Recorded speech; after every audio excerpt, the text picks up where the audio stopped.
अच्छा देखिए, बेसिकली आज अकाउंटेंसी क्लास है, ठीक है। तो ऐसे तो अकाउंटेंसी में काफ़ी एडवांस लेवल में ही हम लोगों को बात करना होगा धीरे धीरे, बट आज जो अकाउंटेंसी है that is it's a very basic level of accountancy, मतलब एकदम स्टार्टिंग पार्ट, मतलब जहाँ से अकाउंट्स का स्टार्टिंग होता है। मतलब बेसिकली आप इतना समझ सकते हैं कि ब्रशअप, आज अकाउंट्स का ब्रशअप होगा, ठीक है। कि पूरा का पूरा अकाउंट्स है क्या, किस तरह से अकाउंटेंसी काम करता है, ये अकाउंटेंसी का रियल लाइफ में काम क्या है, मतलब एग्जैक्टली किस तरह से कंपनीज अकाउंट्स को यूज करते हैं। इसको बेसिकली अकाउंट्स को कहा जाता है लैंग्वेज ऑफ बिजनेस। तो ये लैंग्वेज ऑफ बिजनेस है तो क्यों है, ठीक है। तो ये एकदम बेसिक फंडामेंटल लेवल का अकाउंटेंसी है।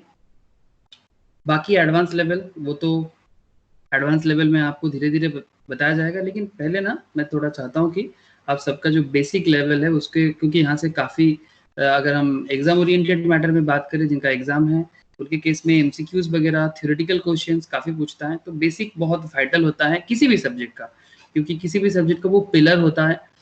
और आजकल मैक्सिमम कॉम्पिटिटिव कॉलेज एग्जाम सब क्या हो गया है, एमसीक्यू पैटर्न बहुत सारा हो गया है। तो वहाँ पर एमसीक्यू शॉर्ट क्वेश्चंस काफ़ी पूछता है, जिसमें बेसिक बहुत इंपॉर्टेंट है। तो एक तरफ मैंने आपको exam oriented point of view से बताया, दूसरा साइड में अकाउंट्स का अंडरस्टैंडिंग, ठीक है, अकाउंट्स का अंडरस्टैंडिंग। तो ये अकाउंट्स का जो अंडरस्टैंडिंग है, जो बेसिक पॉइंट ऑफ अकाउंटेंसी है, इसी में आज हम आपसे बात करेंगे। इसमें हमने सोचा कि क्यों ना एक रियल लाइफ एग्जांपल्स भी लिया जाए, तो रियल लाइफ एक केस स्टडीज भी डिस्कस करेंगे, एकदम रियल लाइफ। जैसे कि आप जस्ट सोचिए कि आप किसी कंपनी का चार्टर्ड अकाउंटेंट है और आपको किसी ने एनालाइज करने के लिए बोला है कि भाई as a chartered accountant analyse this company, और इस कंपनी का ऑडिट करना है आपको, या फिर आपको इस कंपनी के बारे में कोई फाइनेंशियल डिसीजंस बिल्डअप करना है। तो चाहे आप फाइनेंशियल डिसीजंस बिल्डअप करें, चाहे आप ऑडिट करें, तो उसके लिए आपको अकाउंट्स को जानना पड़ेगा एकदम अंदर से। तो ये accountancy real life finance world में किस तरह से हेल्प करता है, उसको जानने के लिए मैंने सोचा कि क्यों ना टाटा मोटर्स का एक पार्ट है, आप लोगों को पता होगा कि लैंड रोवर एंड जैगुआर, ये दोनों ब्रांड जो है, ये दोनों ब्रांड ने टाटा मोटर्स ने एक्वायर कर लिया था।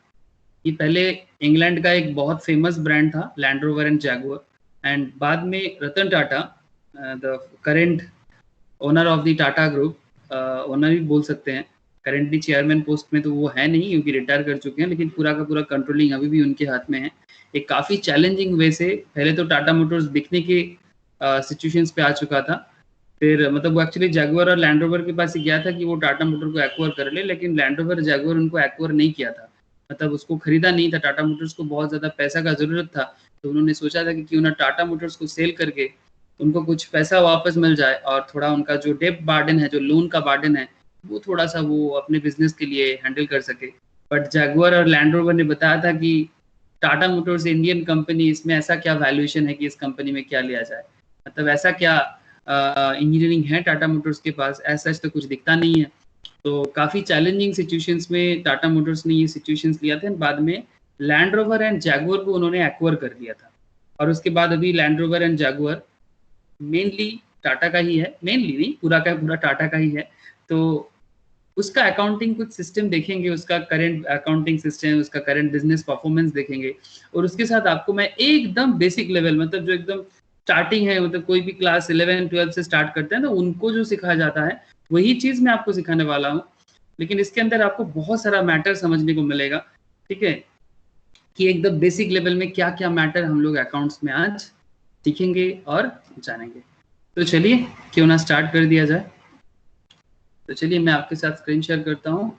Good morning Roshni, good morning Snehashish, good morning Jyoti. Good morning sir. Morning. तो चलिए मैं आपके साथ स्क्रीन शेयर करता हूँ। पहले मैं आपको बताता हूँ किस तरह से क्लास करना है। सबसे पहले मैं आपको थोड़ा सा कनेक्ट कराऊंगा टाटा मोटर्स, मतलब लैंड रोवर एंड जैगुआर का एनुअल रिपोर्ट में। वहाँ पर हमें कुछ देखना है, देख के कुछ पिक्चराइज करना है। उसके बाद आपको क्या करना है, आफ्टर दैट मैं आपको एकदम बेसिक में लेके आ जाऊंगा कि किस तरह से ये सब अकाउंट्स बिल्डअप होता है। तो आप वेट कीजिएगा, एक स्टेज में एक एक तरह का मैटर डिस्कस होगा। तो मैं चाहता हूं कि एक ओवरऑल अकाउंट्स का आइडिया आप सब में बिल्डअप हो जाए, ताकि आप लोग रियल लाइफ में इस अकाउंट्स को यूज कर पाए।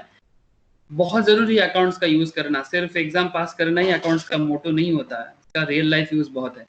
ठीक है, ओके चलिए।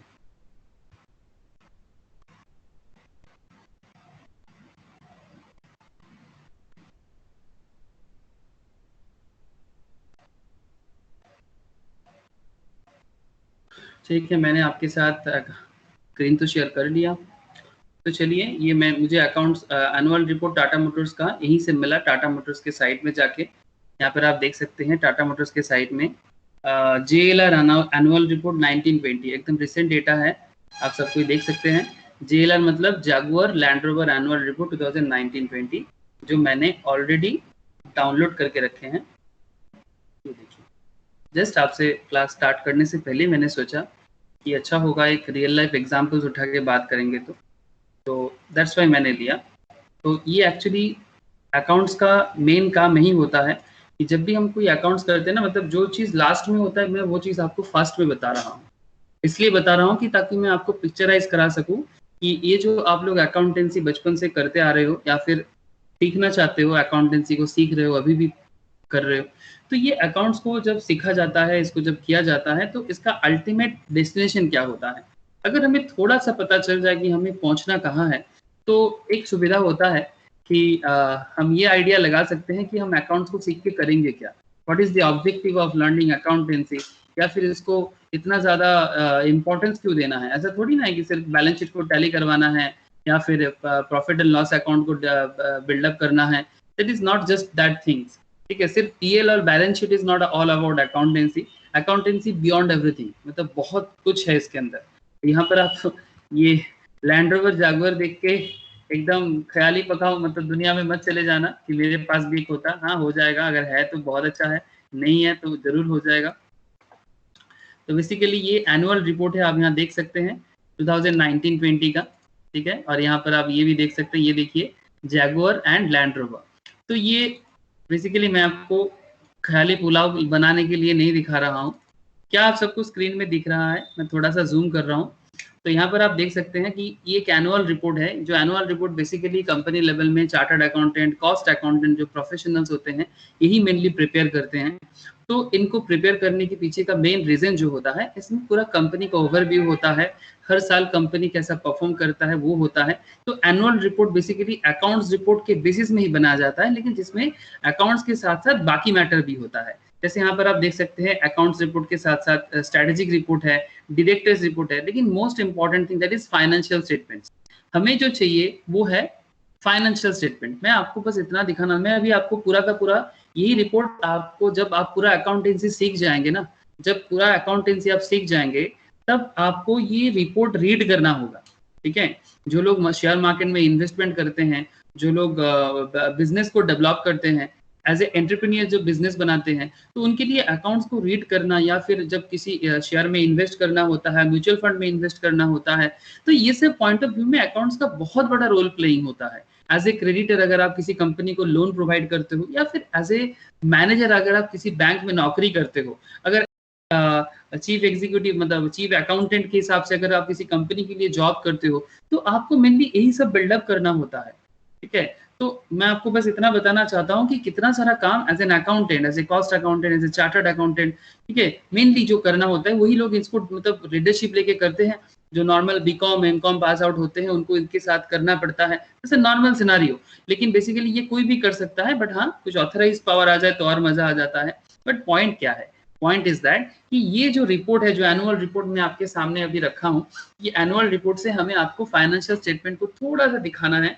आज मैं आपको थोड़ा दिखाऊंगा, फिर मैं धीरे धीरे यही कोशिश करूंगा कि आप खुद किसी भी कंपनी का, मतलब मेरा मोटो क्या है इस क्लास का, मेरा मोटो यही है कि एक दिन आप ये पूरा का पूरा एनुअल रिपोर्ट आप खुद रीड करो, और पूरा रीड करके आप इसके बारे में एवरीथिंग समझ लो, आपको किसी का हेल्प का जरूरत ना पड़े। आप इस लेवल पे अपने अकाउंटेंसी का, मतलब अकाउंटेंसी एंड फाइनेंशियल रिपोर्टिंग जिसको भी कहते हैं, फाइनेंशियल रिपोर्टिंग ऑल्सो, इसका एक दूसरा नाम भी है, ये अल्टीमेटली आप अपने रियल लाइफ में यूज कर सकते हो। चाहे आप इसको BCom में पढ़ो, चाहे आप इसको प्रोफेशनल्स में पढ़ो, बट अल्टीमेटली आप अकाउंटेंसी पढ़ो इस तरह से, ताकि आप सारा जीवन इसको यूज कर पाओ।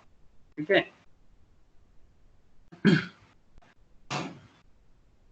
तो यहाँ पर आप थोड़ा बहुत कुछ देख सकते हैं, जैसे कि आप इनका रेवेन्यू देख सकते हैं। एक चीज मैं आपको बता दूं, क्योंकि ये मेनली यूरोप बेस्ड कंपनी है, ठीक है, ये इंटरनेशनल लेवल में ज्यादा परफॉर्म करते हैं, आपको इंडिया में इसका ज्यादा कुछ दिखेगा नहीं, ठीक है। तो आप यहाँ पर देख सकते हैं retail sales including our China joint venture. क्या आप लोगों को दिखाई दे रहा है? हेलो,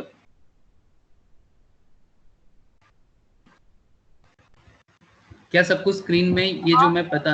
ओके, तो हाँ, यहाँ पर मैं आपको एक ग्लिम्स दिखा रहा हूँ, आप देखिए, जस्ट कुछ इंपॉर्टेंट ओवरव्यू दिखा रहा हूँ आपको। देखो, retail sales including our China joint venture कितना है इसका? 5,08,659 यूनिट्स, इतना इन्होंने बनाया है सर। फिजिकल ईयर 2019-20 में, फिजिकल ईयर 2018-19 में इसका प्रोडक्शन कितना था, एंड फिजिकल ईयर 17-18 में इसका प्रोडक्शन कितना था, आप देख सकते हैं। 17-18 में इनका प्रोडक्शन यूनिट ज्यादा अच्छा था। ओके, कोई बात नहीं, ये सब अकाउंटिंग इन्वेंट्री सिस्टम से निकाला जाता है सर। ये भी किस तरह से अकाउंट्स में होता है, ये बहुत वाइटल अमाउंट होता है। Wholesales excluding our China joint venture, मतलब अगर चाइना जॉइंट वेंचर को हटा के किया जाए तो क्या हालत है, मतलब चाइना के साथ इनका जॉइंट वेंचर है, वहां पर उनका मैन्युफैक्चरिंग यूनिट है।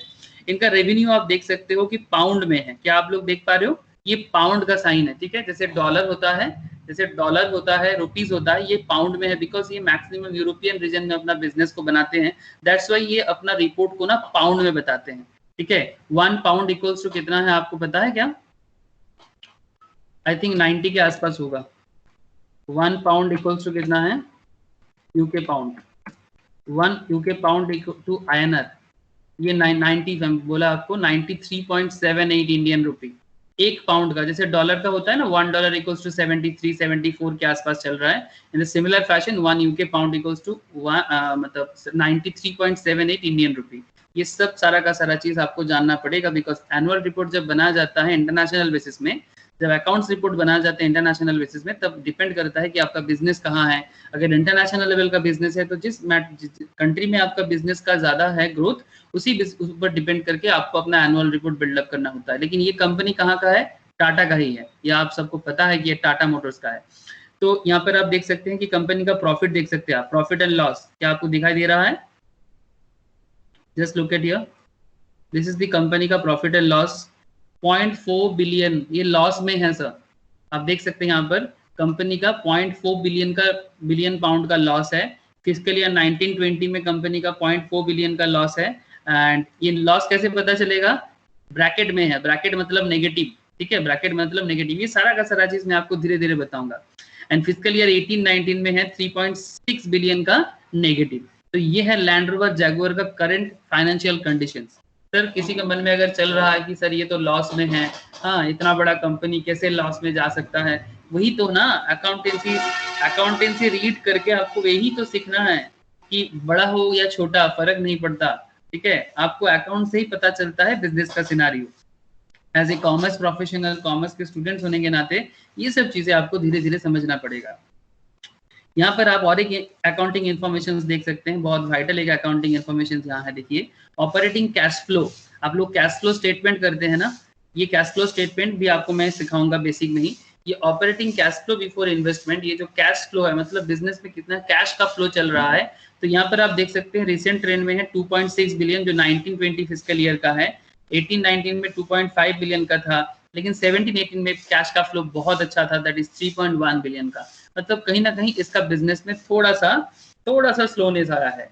एंड टोटल इन्वेस्टमेंट स्पेंडिंग में अगर आप देखें तो दैट इज मतलब इन्वेस्टमेंट स्पेंडिंग का मतलब क्या होता है कि कितना इन्होंने मार्केट में इन्वेस्ट किया है, कितना इन्होंने मार्केट में इन्वेस्ट किया है, मतलब टोटल इन्वेस्टमेंट बिजनेस का क्या है, that is 3.3 billion UK pound, ठीक है। इसमें भी आप देख सकते हो कि इन्वेस्टमेंट भी इनका थोड़ा लो हुआ है कंपेयर टू 17-18। तो ये जो डेटा, ये क्या डेटा है? It's a financial data. तो ये फाइनेंशियल डेटा बनता कैसे है? क्या आप मेरा बात समझ रहे हो? क्या ऐसे अचानक से बन गया? क्या ऐसे ही कोई मतलब गया कंपनी में घुमा और देखा और अल्लाह के पुट कर दिया? ये देखो, ये जैगुआर का कंपनी का हेडक्वार्टर है, ये यूके में कंपनी का हेडक्वार्टर है, ठीक है। तो ये इतना बड़ा कंपनी में आप जस्ट विजिट करते हो और थोड़ा बहुत राउंड लगाते हो और राउंड लगा के आके बोलते हो कि मैंने बना दिया कंपनी का फाइनेंशियल स्टेटमेंट। कैसे हो जाता है? नटराज चंद्रशेखरन चेयरमैन है जैगुआर लैंड रोवर का, एक्चुअली टाटा ग्रुप का ही चेयरमैन है नटराज चंद्रशेखरन, मैं आपको बता दूं, ठीक है। तो इनका साइन है चेयरमैन का, आप देख सकते हो। ये एक्चुअली काफी बड़ा एक रिपोर्ट है, ठीक है। बट इसी रिपोर्ट से मैं आपको बस इतना दिखाना चाह रहा था कि अल्टीमेटली अकाउंटेंसी से कंपनी का क्या आप डिस्कस करने वाले हो, कंपनी के लेवल में कौन सा मैटर आपको चाहिए होता है कि कंपनी का प्रोडक्शन का खबर चाहिए, इन्वेंट्री जिसको कहते हैं, ठीक है, अकाउंटिंग फॉर इन्वेंट्री, कंपनी का जॉइंट मतलब सेल्स का क्या सिचुएशन है, रेवेन्यू का सिचुएशन मतलब टोटल सेल का सिचुएशन क्या है, कंपनी प्रॉफिट एंड लॉस में क्या किस हालत में है, कंपनी का कैश फ्लो का सिचुएशन कैसा है, कंपनी का इन्वेस्टमेंट स्पेंडिंग का सिचुएशन कैसा है, जिसका मैंने आपको एक छोटा सा रूप दिखाया। ठीक है, तो यही छोटा सा रूप जो आपको मैंने दिखाया, इसके लिए बहुत कुछ करना पड़ता है अकाउंटेंसी में।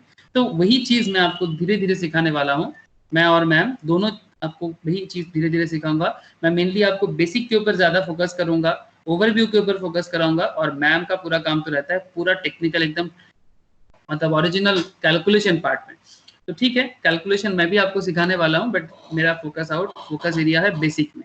यहाँ पर आप देख सकते हैं कंपनी का कुछ मॉडल है, ठीक है, ये सब आप बाद में भी खुद से देख सकते हैं।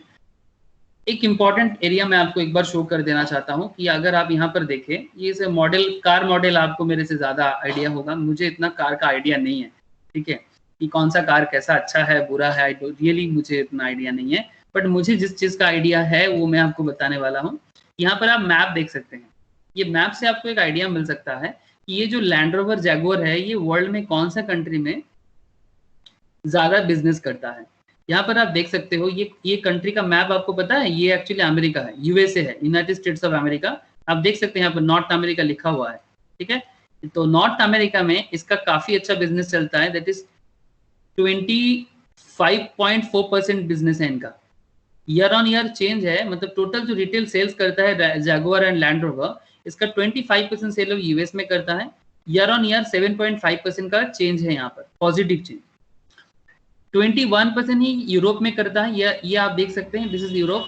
21% सेल इनका इंग्लैंड में होता है। ये इंग्लैंड का मैप आपको पता होगा, अगर नहीं पता है तो एक बार आप वर्ल्ड मैप में जाइए और वहां पर जाके देखिए, दिस इज इंग्लैंड, यूके है ये, यूनाइटेड किंगडम, एंड ये है आपका चाइना, जिसमें इसका 17.7% रिटेल सेल है, एंड 14.9 सेल इसका बाकी रेस्ट ऑफ द वर्ल्ड में है, जिसके अंदर अपना इंडिया कंट्री इंडिया भी है, ठीक है। तो इंडिया में इतना ज्यादा महंगा कार उतना सेल नहीं हो पाता है।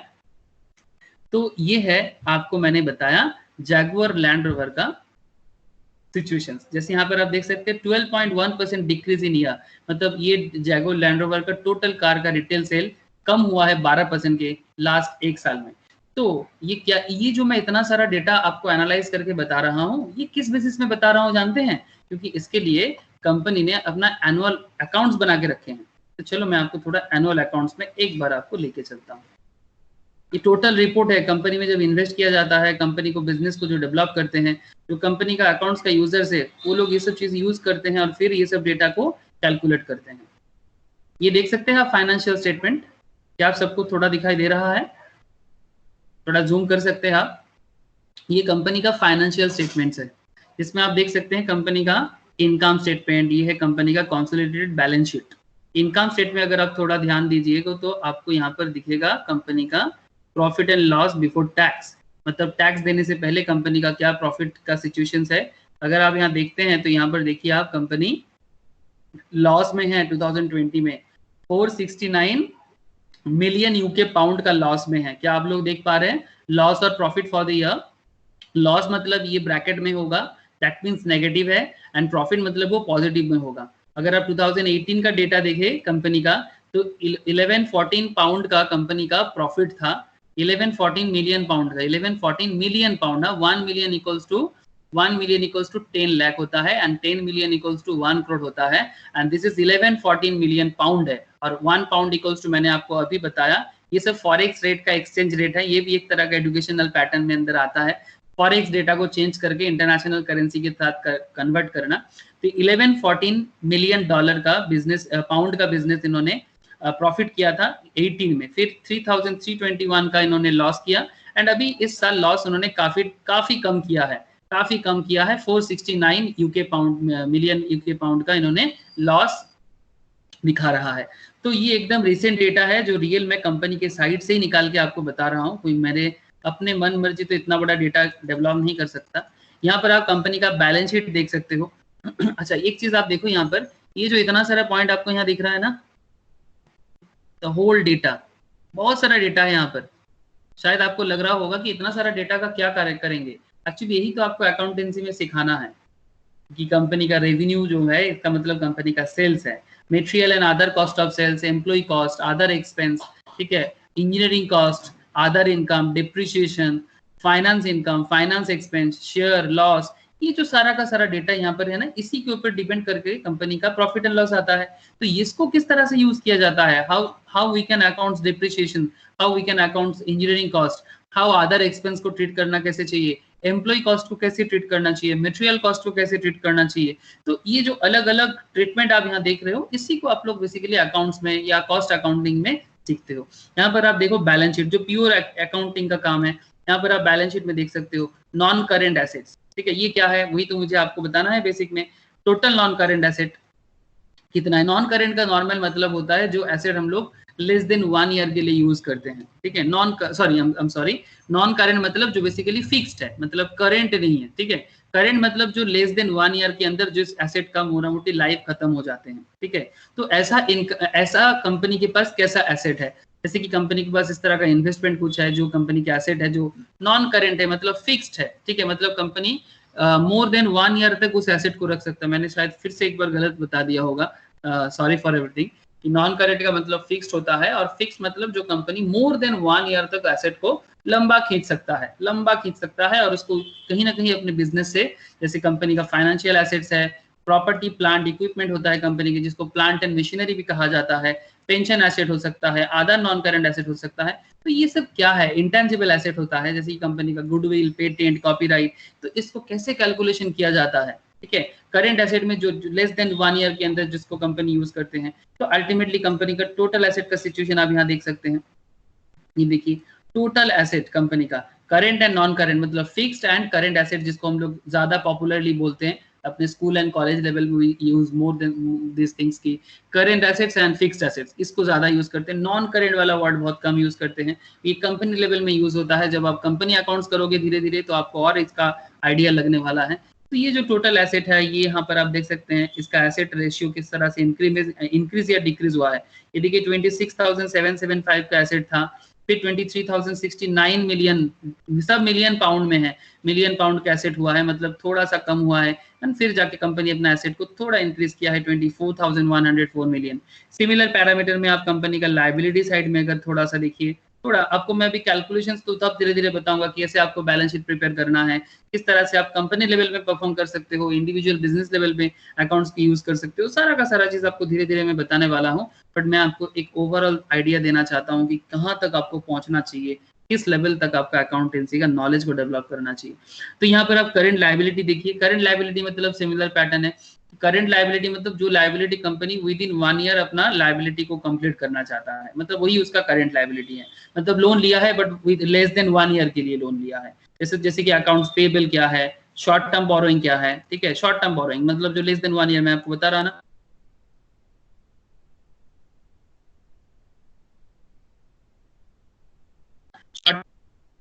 टर्म बोरोइंग, अदर फाइनेंशियल कुछ लायबिलिटी, कुछ अदर मतलब more than 1 year, 5 year, 10 years के लिए कंपनी का, जैसे long term loan, other financial liabilities, ये सब किस तरह से कैलकुलेट होता है, इसका कैलकुलेट करने का पैटर्न क्या है, वो हमें सीखना है। अगर आप टोटल लायबिलिटी देखें तो कंपनी का देखिए, अगर हम 2019-20 का डेटा देखें तो एसेट कंपनी का 24,104 मिलियन डॉलर पाउंड का है। अगर आप उनका लायबिलिटी देखें सिमिलर पॉइंट ऑफ व्यू में 2020 में, तो 17,548, जो थोड़ा बहुत अच्छा लग रहा है सुन के, यहाँ एसेट इसका अच्छा है कंपेयर टू लायबिलिटी।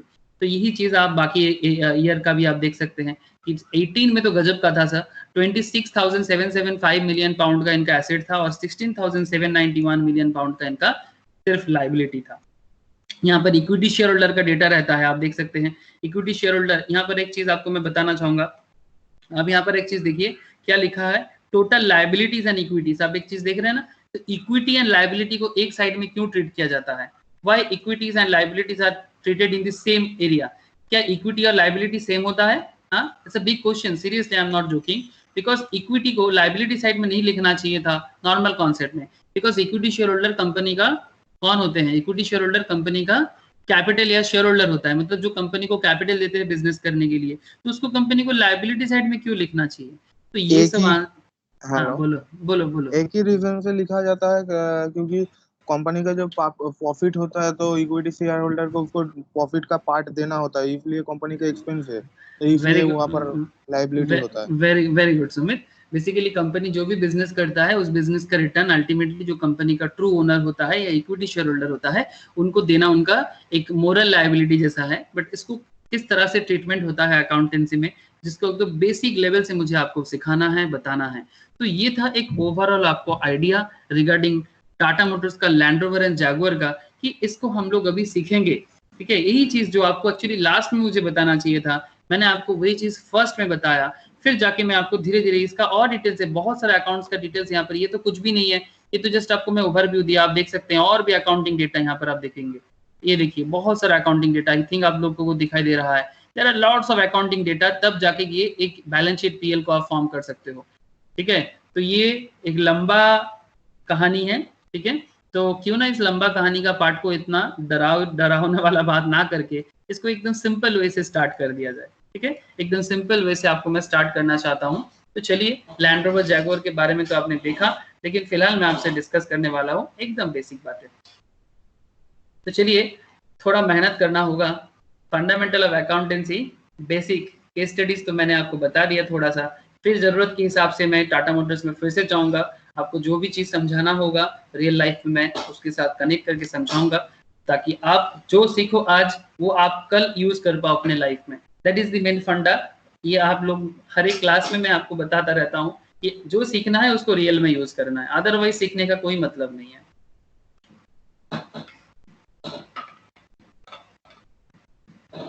इंडिया में लोगों के पास जॉब इसीलिए तो नहीं होता, नौकरी नहीं है, बिजनेस नहीं कर पाता, बिकॉज रियल लाइफ में कोई नॉलेज गैदर ही नहीं करना चाहता। सिर्फ एक ही चीज में नॉलेज गैदर करने का मन है, पबजी वाला। आजकल तो पबजी हटा दिया तो एक आ रहा है फौजी। आप लोग ऐड देख रहे हो क्या? मुझे ऐड दिखा, फौजी, अक्षय कुमार ऐड दे रहा है, पबजी की जगह आ रहा है फौजी। ओके, तो पेन एंड पेपर लेके रेडी हो जाइए, बहुत कुछ मुझे लिखाना है आप लोगों को। शंकर जी, हाँ रेडी हो प्रलय जी। ओके, पेन एंड पेपर लेके रेडी हो जाइए, बहुत सारा नोट्स करवाना है। हाँ जी। तो चलिए चलिए, सबको बोल रहा हूँ थोड़ा पेन एंड पेपर से रेडी हो जाइए।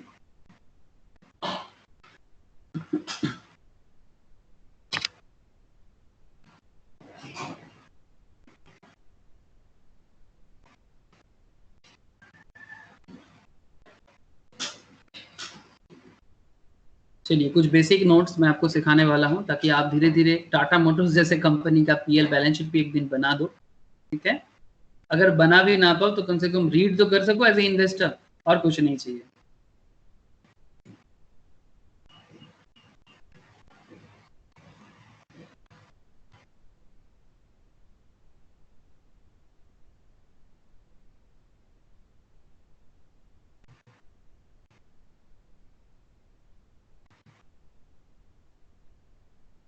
तो फंडामेंटल ऑफ अकाउंटेंसी सीखना है। इस पे चलिए, सबसे पहले कीजिए इंट्रोडक्शन। क्या करना है? इंट्रोडक्शन। चलिए, कुछ इंट्रोडक्शन में लिखिए। देखिए, जितना देर से जो भी आप समझ रहे थे, क्या हर बात उसके साथ मैच करता है कि नहीं, आप देखिएगा और मुझे बताइएगा। Please write down. बहुत सारा चीजें बताना है, एक आध चीज नहीं, कुछ कैलकुलेशन भी करना है। बैलेंस शीट भी थोड़ा बहुत मैं पहुंचना चाहता हूँ आज, अगर नहीं होगा तो next class, but I will try my best. In all activities,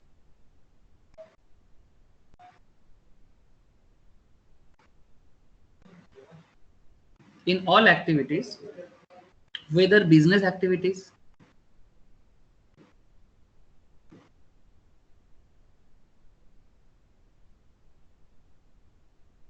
whether business activities or non-business activities, whether business activities or non-business activities,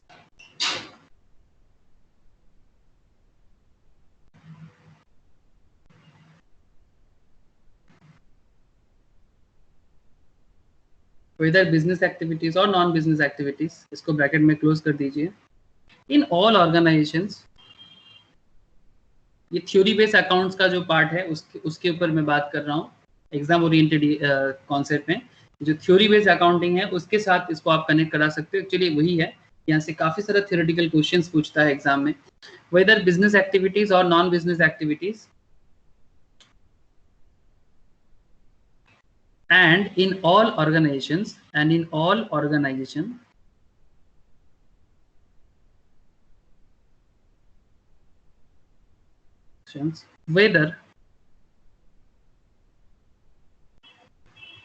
whether business organizations, whether मैं org डॉट लिख रहा हूँ, whether business organizations like a manufacturing entity,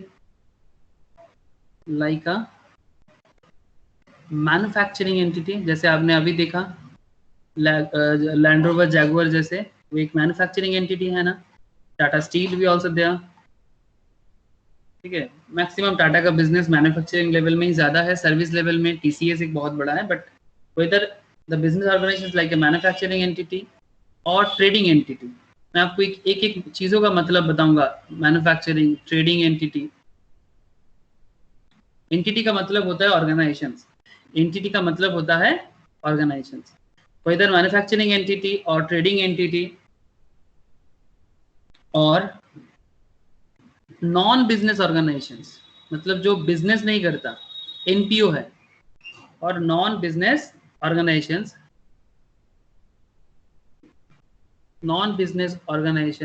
like NPO कौन होता है normally NPO होता है जैसे कि schools, colleges, hospitals, school, colleges, hospitals, libraries,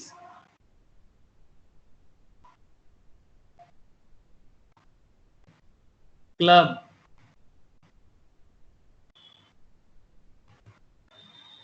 temple, political parties, चाहे बीजेपी, जो पसंद है आपको, बीजेपी हो, कांग्रेस हो, ममता दीदी का पार्टी हो, पॉलिटिकल पार्टीज, सबका अकाउंट्स होता है, सबको अकाउंट्स मेंटेन करना पड़ता है।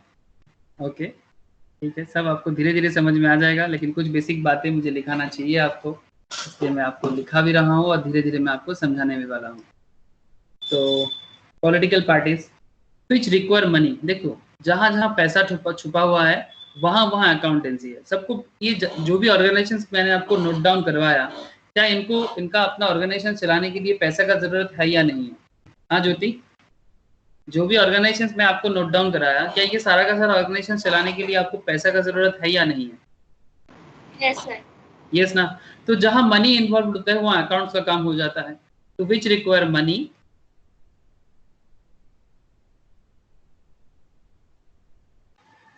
इनको पैसा का जरूरत है, इनको इकोनॉमिक रिसोर्स का जरूरत है। मतलब जिस पर्टिकुलर चीजों को लेके ये अपना बिजनेस या ऑर्गेनाइजेशन को चलाते हैं तो उसको क्या कहेंगे? Economic resources.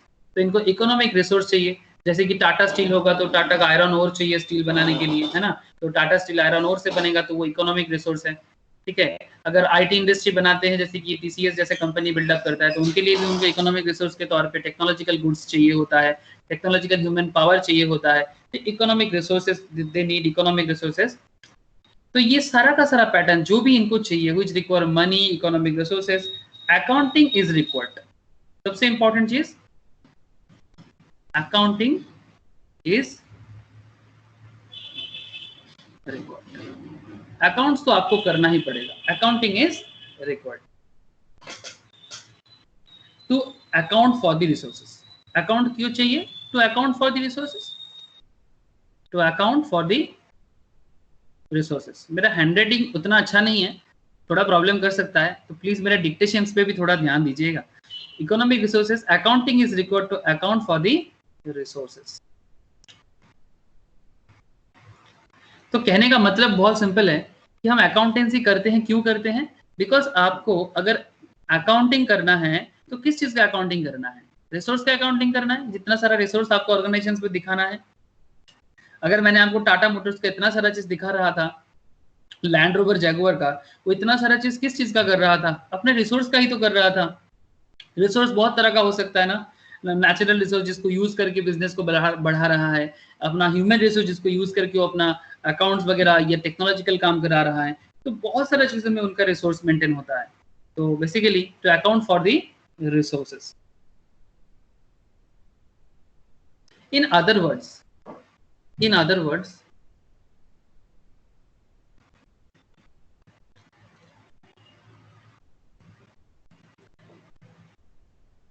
whenever money is involved, whenever money is involved, accounting तब जरूरी है, अकाउंटिंग इज रिक्वायर्ड। जब मनी इन्वॉल्व है, accounting is required.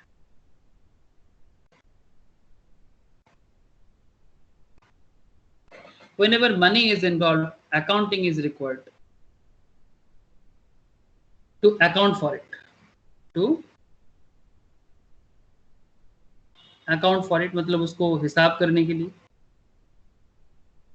accounting is often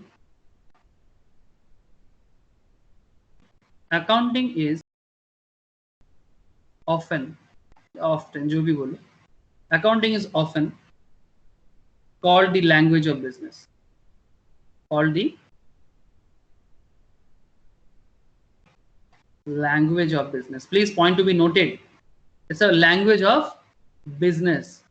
ठीक है, मतलब अगर आपको बिजनेस को अंडरस्टैंड करना है, एकदम स्टार्टिंग में ही ये वर्ड लिखा होता है। ठीक है, किसी भी किताब में आप देखो कि ये सिंपल लाइन, लेकिन लोग इसको बहुत नजरअंदाज करते हैं। लैंग्वेज ऑफ बिजनेस, ये वर्ड को लोग देखता ही नहीं है। लोग बिजनेस को अंडरस्टैंड करना चाहता है, शेयर में इन्वेस्ट करना चाहता है, सब कुछ करना चाहता है, बट अकाउंट्स ही नहीं समझना चाहते। तो आप मुझे बताइए कि अगर आपको बिजनेस समझने के लिए अगर आप अकाउंट्स को ही नहीं समझोगे तो फिर आप किस तरह से समझ पाओगे? In other words, whenever money is involved, accounting is required to account for it. Accounting is often called the language of business. इसको अल्टीमेटली बिजनेस का लैंग्वेज कहा जाता है।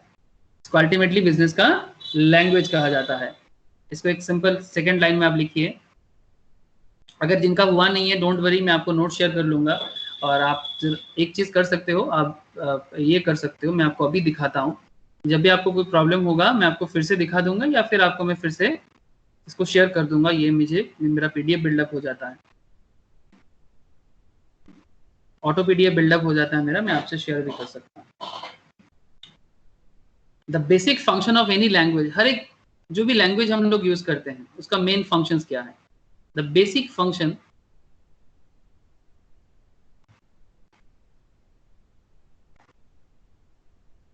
ऑफ एनी लैंग्वेज, जो भी हम भाषा यूज करते हैं, हिंदी, इंग्लिश, बंगाली, तमिल, तेलुगु, ठीक है, जो भी हम लोग यूज करते हैं, the basic functions of any language is to सर्व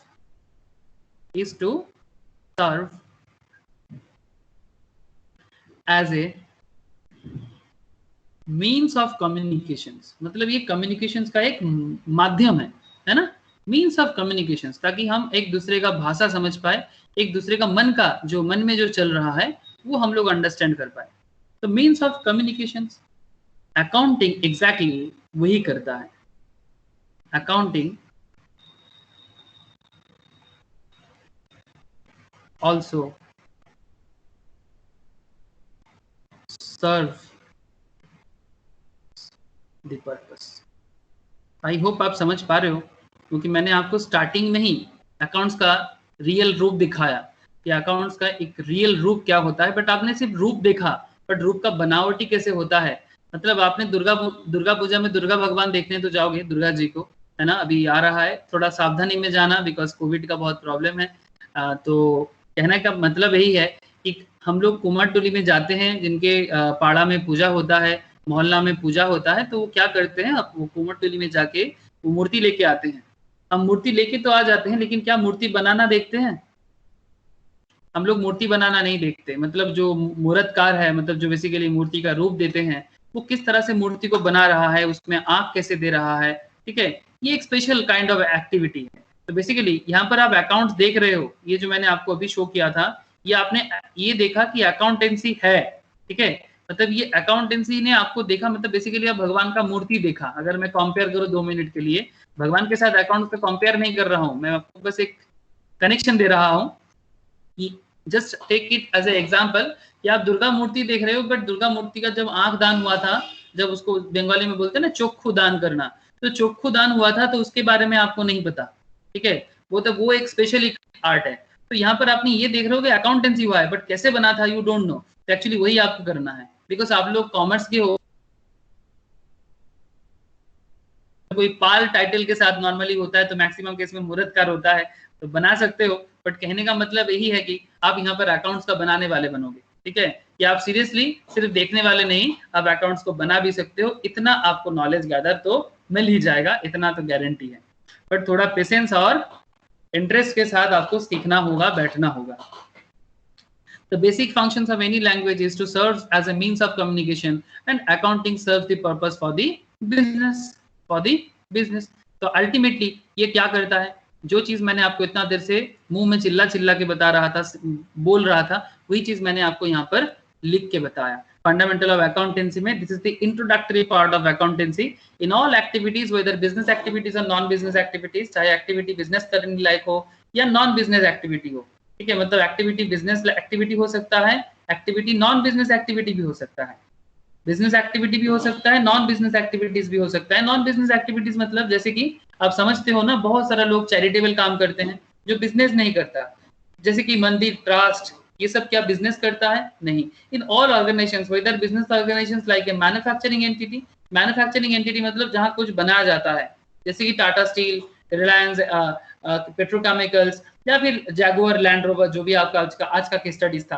तो अगर एंटिटी का मतलब होता है ऑर्गेनाइजेशंस, एंटिटी का मतलब होता है ऑर्गेनाइजेशंस, जो ऑर्गेनाइजेशंस कुछ करता है। अगर वो मैन्युफैक्चरिंग करता है तो उसका भी एक अपना हिसाब होता है।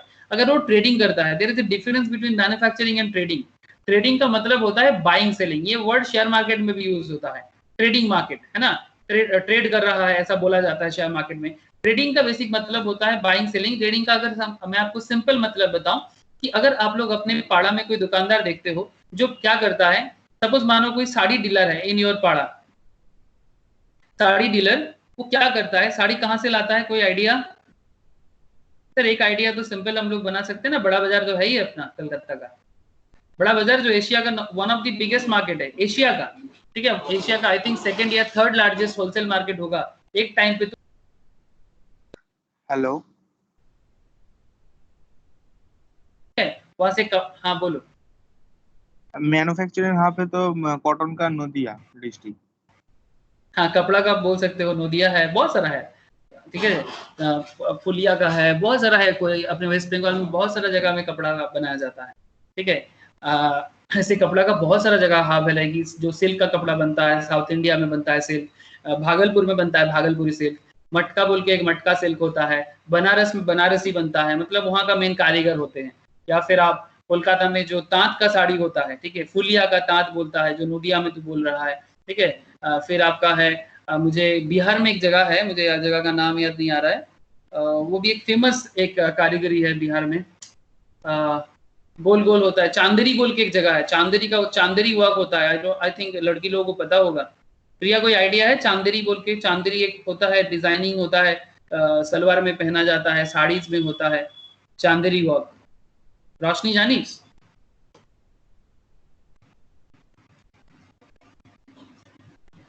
रोशनी ओके, किसी का साउंड नहीं आ रहा है, सबको मेरा आवाज तो आ रहा है या फिर? ओके है दादा जानी। हाँ, तो वो चांदेरी का जो डिजाइन है ना, बेसिकली वो चांदेरी बोल के बिहार में एक जगह है, ठीक है, तो वो चांदेरी का एक स्पेशल टाइप ऑफ डिजाइन होता है, तो वो बिहार में बनाया जाता है। तो there are lots of area, India बहुत टैलेंटेड है। ये ढाकाई जामदानी बोल के एक होता है, स्पेशली बंगालीज में बहुत फेमस है, नाम सुने होंगे आप लोग, ढाकाई जामदानी सुने हो क्या?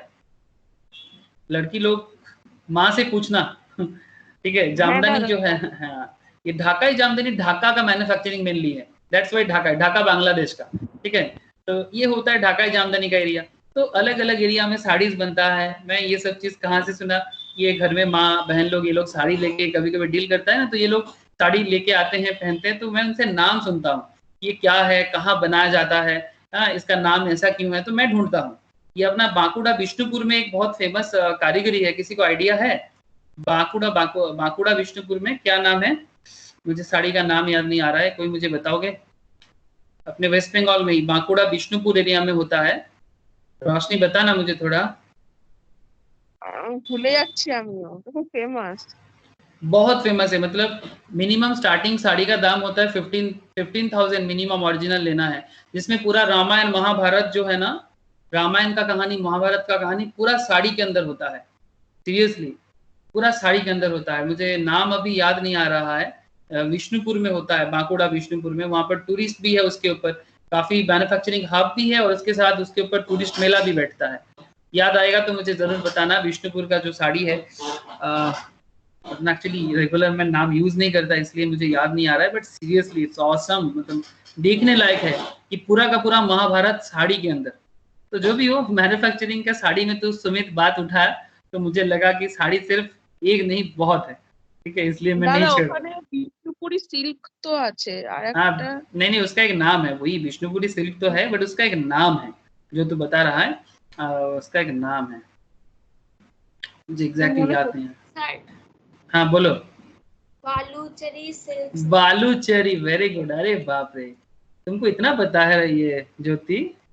हाँ, तुम मणिपुर से बालूचरी खरीदने आते हो विष्णुपुर?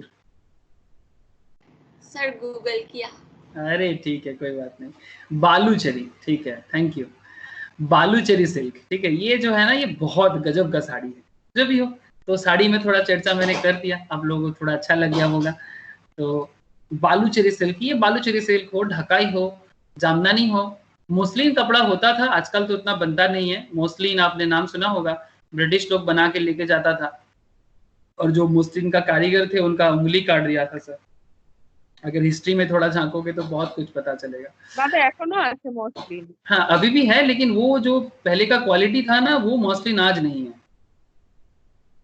मतलब ऐसा कहा जाता है, मुझे एग्जैक्टली आइडिया नहीं है, बट इसका मेन कारीगर तो बांग्लादेश में ही मिलता है। ओके, तो ये था ओवरऑल मैं आपको जो बता रहा था कि चाहे बिजनेस ऑर्गेनाइजेशन हो, चाहे मैन्युफैक्चरिंग एंटिटी हो, ट्रेडिंग एंटिटी हो, जो बेसिकली बाइंग एंड सेलिंग का काम करता है। ट्रेडिंग का मतलब और कुछ नहीं, ट्रेडिंग का मतलब होता है बाइंग एंड सेलिंग। ट्रेडिंग का मतलब होता है बाई करना एंड सेल करना। मतलब एक मार्केट होगा जहां से आपको बाई करना है, एक मार्केट होगा जहां आपको सेल करना है। नॉन बिजनेस ऑर्गेनाइजेशंस में आता है schools, colleges, hospitals, libraries, club, temple, political parties which require money, economic resources. Accounting is required to account for them, उसको अकाउंट करने के लिए इसका जरूरत है, for the resources. In other words, whenever money is involved, अगर simple बोला जाए व्हाट इज अकाउंटेंसी, जहां जहां मनी इन्वॉल्व है, अकाउंटिंग का जरूरत उसको जरूर पड़ेगा। Accounting is often called the business of the language.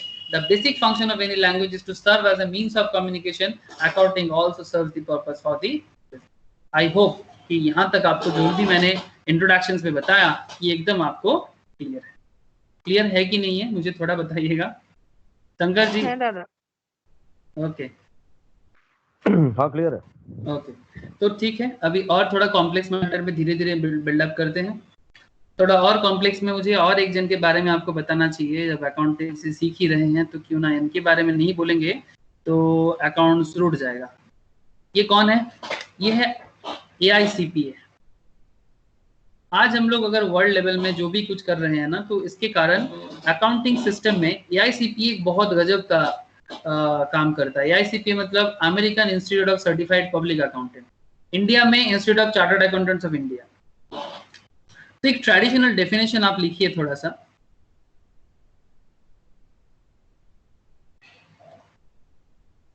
Traditional definition जो बेसिकली जो ये चीज बिल्डअप किया है वो AICPA है, मतलब American institute of certified public accountant. मतलब ये similar to institute of chartered accountants of India in USA, ICAI।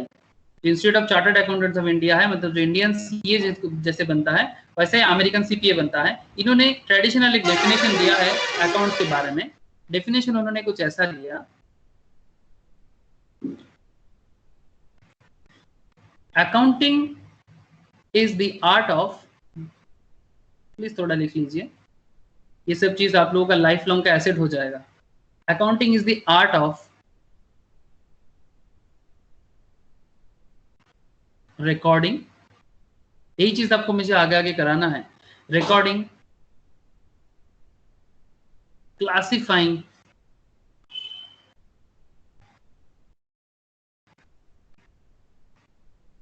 Summarising. Please एक एक पॉइंट पे ध्यान दीजिएगा। Accounting is the art of recording, classifying, record करना है, क्लासिफाई करना है, समराइज करना है। कैसे, हाउ टू डू दैट, वही तो आपको आगे आगे बताने वाला हूं मैं। रिकॉर्डिंग करना, क्लासिफाई करना, समराइज करना, and in terms of money, and in terms of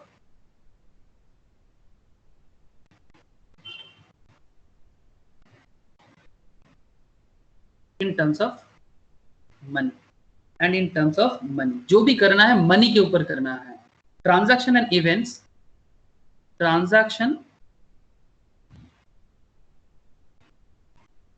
and events. Transactions मतलब बिजनेस का लेन देन, एंड इवेंट मतलब बिजनेस का घटना। इवेंट मतलब नॉट ओनली इवेंट मैनेजमेंट जो होता है, event management I think I you all understand. जैसे कि आजकल इवेंट मैनेजमेंट का बहुत चलता है बिग सिटीज में स्पेशली, कि कहीं पर किसी का शादी हो तो उसको इवेंट कहा जाता है, किसी का अन्नप्राशन हो रहा है, मतलब जो बच्चा लोग का होता है ना, किसी का बर्थडे हो रहा है तो उसको इवेंट कहता है। But in our accounting system event मतलब ऑर्गेनाइजेशन जो काम करते हैं वही उसका इवेंट है। आप बात समझ रहे हैं ना। तो in terms of money, transactions and events which are transactions and events which are in part at least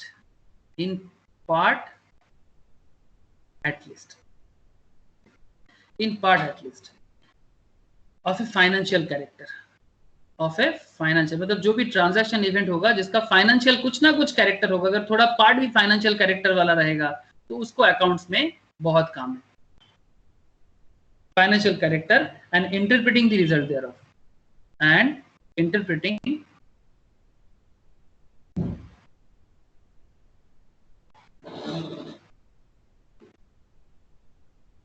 the result thereof. I hope आप समझ पा रहे हो कि accounting is the art of recording, classifying and summarizing, and in terms of money, transactions and events which are in part at least of financial character. मतलब जो भी transactions company कर रहा है उसका एटलीस्ट अगर थोड़ा सा पार्ट भी फाइनेंशियल कैरेक्टर से हो, फाइनेंशियल मतलब जहां मनी इन्वॉल्व होता है वही फाइनेंशियल कैरेक्टर का हो जाता है। And interpreting the result thereof, तो अल्टीमेटली वहां से क्या रिजल्ट्स मिलता है, वही है अकाउंटिंग सिस्टम का मेन डेफिनेशन।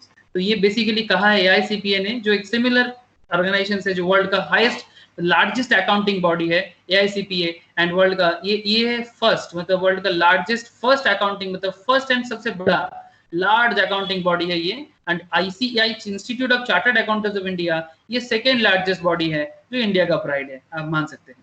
ठीक है, तो ये वर्ल्ड का सेकेंड लार्जेस्ट है, वो वर्ल्ड का फर्स्ट लार्जेस्ट है। और आज जो भी हम लोग अकाउंटेंसी करते हैं इनका पूरा का पूरा डेवलपमेंट आज के डेट में इंडिया में ICAI के कारण होता है, institute of chartered accountants of India. यही पूरा का पूरा अकाउंटिंग सिस्टम क्या बनेगा, क्या पढ़ाया जाएगा, फ्रॉम क्लास 11 से लेके अप टू प्रोफेशनल लेवल तक, जो भी अकाउंट्स का हाईएस्ट लेवल है, सारा का सारा पैटर्न डिसाइड यही करते हैं with ministry of corporate affairs and government of India के साथ टाई अप करके। ठीक है, government of India, ministry of corporate affairs का सपोर्ट से institute of chartered accountants of India पूरा अकाउंटिंग सिस्टम को बिल्डअप करता है। तब जाके फ्रॉम 11th स्टैंडर्ड से लेके प्रोफेशनल स्टैंडर्ड्स तक हर कोई अकाउंटेंसी को लेकर डील करता है। और वर्ल्ड लेवल में अकाउंट्स को लीड करता है AICPA, जिसका डेफिनेशन मैंने आपको बताया।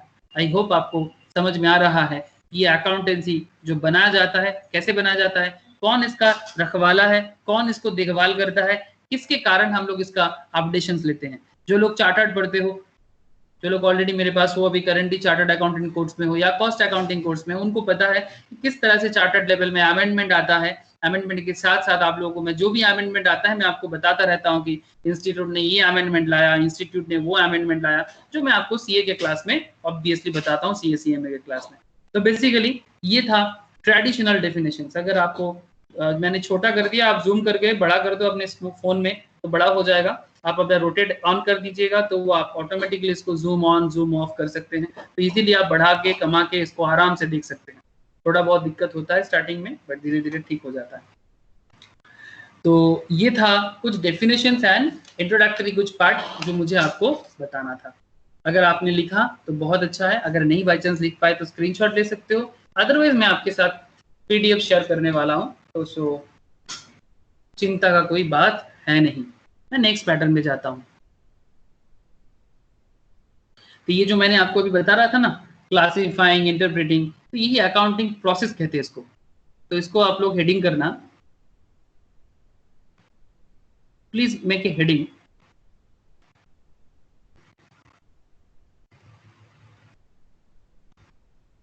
activities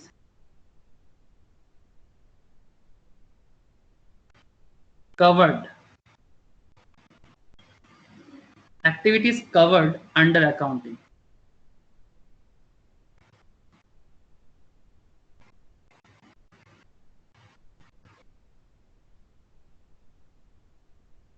activities covered under accounting, कि क्या क्या एक्टिविटी कवर किया जाता है अकाउंट्स के अंदर। इसके लिए आपको एक फ्लो चार्ट बताऊंगा मैं, ठीक है, कि आपको पूरा आइडिया लग जाएगा कि ये जो मैंने आपको टाटा मोटर्स का, लैंड रोवर जैगुआर का बता रहा था, उन्होंने क्या पैटर्न अप्लाई किया, उसका टोटल फ्लो चार्ट क्या है, किस तरह से वो अपने पॉइंट में पहुंचा और उसका किस तरह से यूज हो रहा है। लेकिन उसके लिए एकदम बेसिक पैटर्न है कुछ। तो चलिए, तो फ्लो चार्ट को कुछ इस तरह से लिखा जा सकता है। एक इनपुट दीजिए, हेडिंग कीजिए इनपुट, एक हेडिंग कीजिए प्रोसेस, और एक हेडिंग कीजिए आउटपुट। Input, process, output. तो ये जो इनपुट, प्रोसेस और आउटपुट मैंने आपको बताया, ये क्या है? This is input,